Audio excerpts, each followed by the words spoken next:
공부 열심히 하고 계십니까? 요즘에는 뭐 부동산 경기도 안 좋고 공급 물량도 엄청나죠. 제가 누누이 강조하지만 이번 부동산의 불경기의 원인은 무엇이다?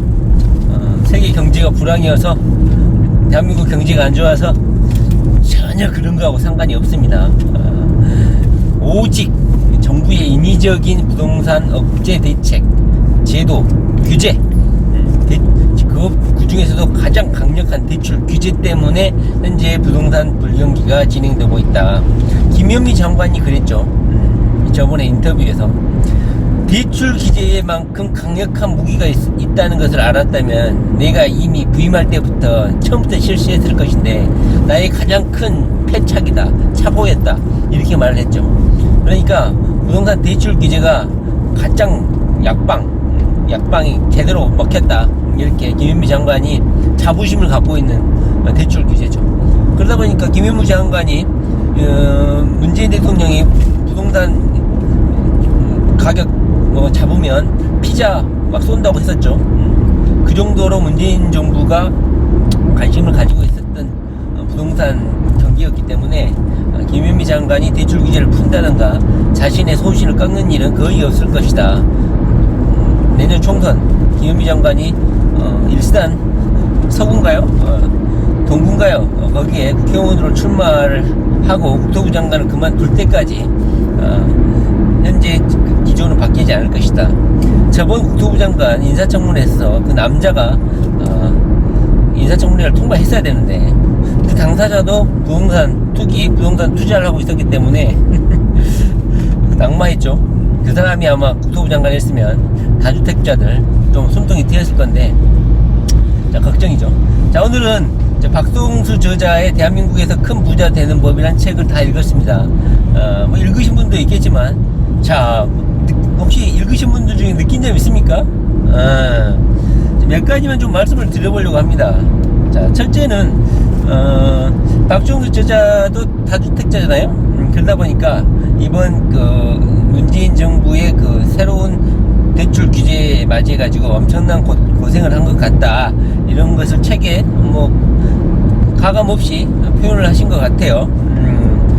자기도 엄청나게 술을 많이 먹었다 이러면서 현재의 부동산 대출 규제 때문에 역전세난이 엄청나게 많이 있었다, 이런 고민을 했고, 그 다음에 그런 상황이 처해지니까 직원들도 많이 떠나고 자기한테 임대차 관리를 맡긴 사람들도 많은 좀 비난이 좀 있었겠죠. 당연히 불안하고 하니까 당연히 자기 전 재산을 박종수를 믿고 구입을 했는데 부동산 경기가 이전마다 상승하기는커녕 엉망이 됐잖아요. 그러다 보니까 불안하고 하니까 욕도 좀 많이 하고 그러지 않았을까 싶습니다.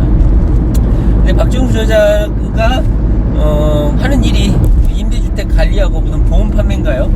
이 책을 저번에 많이 폈을 때 변액 보험인가도 강조를 했었죠. 여러 가지 책을 펴냈는데 소형 아파트 뿐만 아니라 변액 보험에 대해서도 언급을 하셨던 것 같은데, 하는 일이 그거니까 부동산 관리만 전문적으로 하면 우리 같은 특히 어린이들도 그냥 재밌게 할 수 있을 것 같아요.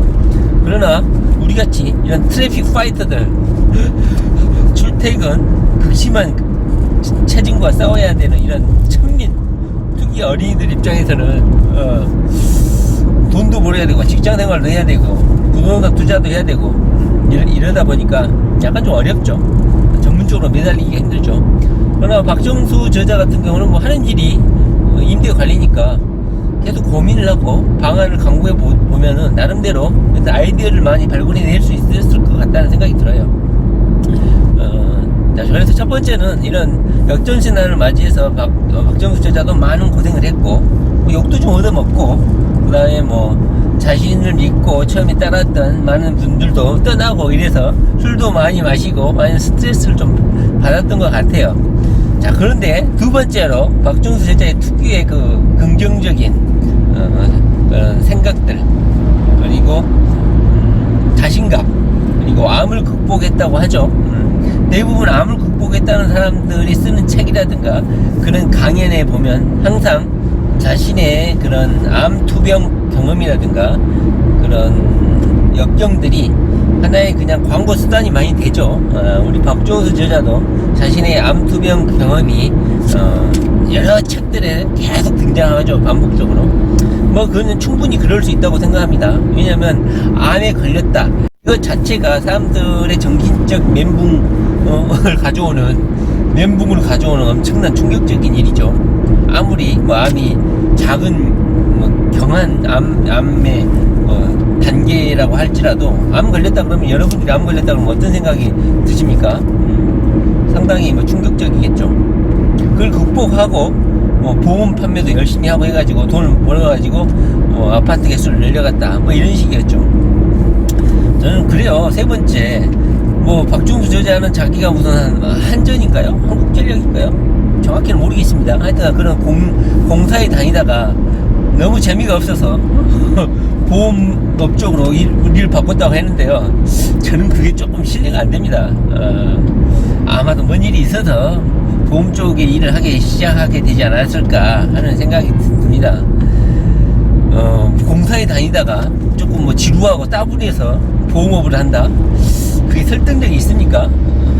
우리가 주변에 보는 보험을 하시는 분, 보험 모집인들 보면 하다 할 거 없으면 하는 게 보험 모집인이죠. 그 다음에 다단계, 그 다음에 보험, 이런 게 우리가 하다가 가장 나중에 종착역, 그게 바로 택시기사, 이런 종류죠. 물론 그분들을 제가 폄하하는 건 아니지만 무슨 공사에 다니다가 보람을 못 느껴서 보험 모집을 했다. 저는 이거 자체도 약간 좀 설득력이 좀 떨어지지만 그렇다고 하니까 믿어야겠죠. 그래서 보험을 하시다가 엄청나게 지점 1등도 하고 엄청나게 열심히 일을 하고 사람들을 많이 상대하다 보니까 나름대로 협상력도 기르고 부동산 투자를 하면서 이런 경험들이 부동산 투자를 하는데 많은 도움이 되지 않았을까 하는 생각도 들어요. 그 다음에 세 번째로는 이 부동산 역전세를 어떻게 극복했느냐에 대한 구체적인 방안을 궁금해가지고 이 책을 사신 분들이 좀 많을 것 같습니다.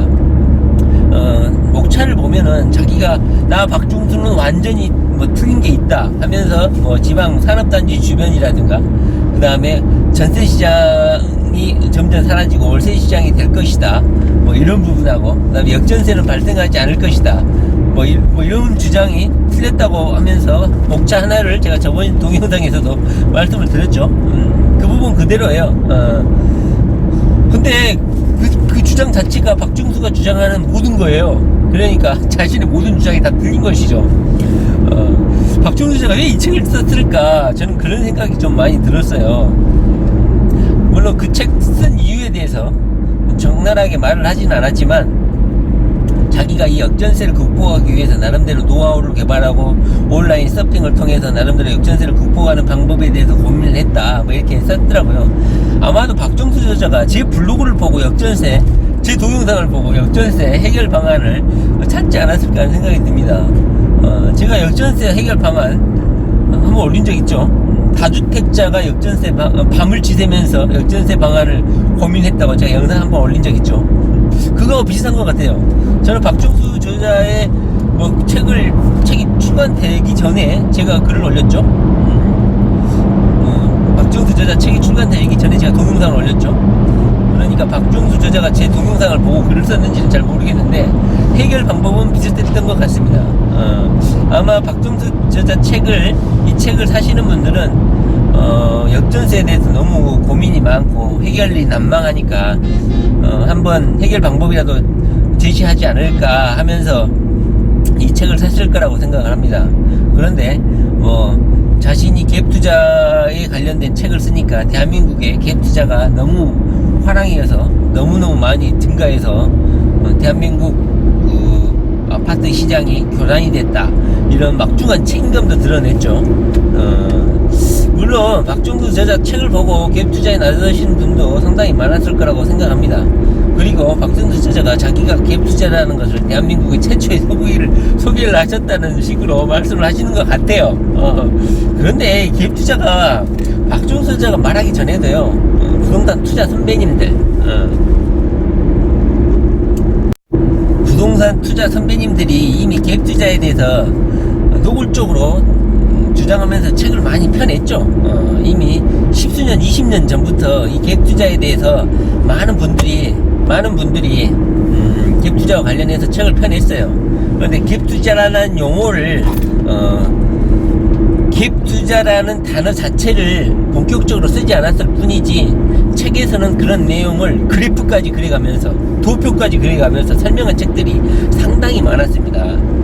기억나시는 거 있습니까? 좀 부동산 책 읽어보신 분들은 이 갭 투자에 관련된 책들이 상당히 많다는 걸 알고 계시죠? 뭐 박종수 저자가 말하기 전에도 그런 책들이 많았습니다. 백원기인가요? 노후를 위해서 집을 이용하라. 뭐 이런 것도 있었죠. 아기곰님의 책도 있었고, 김원철님의 부동산 투자의 정석도 있고, 자, 이런 책들은 부동산 업계에서 부동산 투자를 하시는 분들이라면 다들 알고 계신 분들일 거예요. 그분들 책 내용이요, 다 갭 투자에 관련된 책이에요. 아파트를 늘려가는 방법을 도표까지 표까지 그려가면서 갭 투자 방법을 설명하고 있죠. 그러니까 박종수 저자가 갭 투자를 설명한 게 아니다 이거죠. 그런데 제목이다 갭 투자라고, 그 다음에 300채라고 노골적으로 쓰니까 사람들은 그런 것도 좋아하죠. 그래서 아마 책을 좀 사보셨을 거라고 생각합니다. 결론은 말하면 갭 투자가 꼭 박종수 저자가 주창해서 뭐 대중화된 게 아니다. 이미 부동산 공부하시는 분들은 이미 다 알고 있는 방법인데, 그걸 통해서 돈을 내가 벌었다, 300채를 샀다, 이렇게 노골적으로 주창하신 분은 박종수 저자가 근자에는 또 처음이다 보니까 아마 인기를 많이 끌었던 것 같습니다. 그 다음에 다섯 번째로 제가 박종수 저자 책을 읽으면서 느낀 점은, 박종수 저자가 뭐 경제 지식은 좀 많이 없다고 생각합니다. 그냥 자기 경험에 기반해서 주장을 하시기 때문에, 그리고 저는 박종수 저자의 주장이 또 맞다고 생각해요. 무슨 숫자, 환율, 대출, 뭐 세금 계산 여러 개 복잡하게 생각하는 것보다 투자는 의외로 간단하거든요. 아주 단순해요. 그런데 뭐 유식하게 뭐 엄청난 것처럼 막 부동산 강의하시거나 설명하시는 분들 있죠. 그리고 그분들을 박종수 저자도 엄청나게 비난하죠. 그 사람들이 제대로 부동산 투자라도 해본 사람들인지 의심하면서.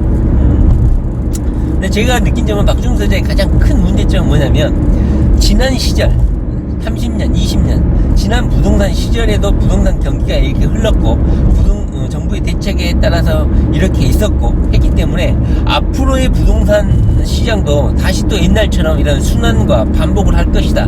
이것이 철저히 인이 박혀 있으신 분이에요.